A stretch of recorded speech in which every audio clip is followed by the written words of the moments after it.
Ինչպես է գնահատում Եվրոպական քաղաքական համայնքի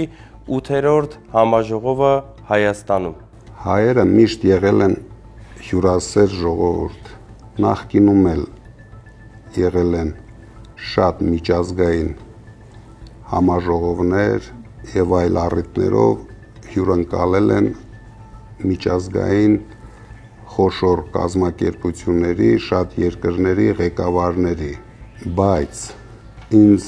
անհանգստացնում է, որ այս համաժողովը նվիրված է փոքրիկ խմբակին, որը ընդամենը 1 ամսվա կյանք ունի իշխանավարելու, մեր բարեկամ երկրներից պաշտպանելու համար։ Նախընտրական 1 նկար ստանալու համար ես անհանգստություն ունեմ, որ խարխլվելու է տարածաշրջանային բալանսը եւ մեր ժողովուրդը կարող է դրա համար վճարել։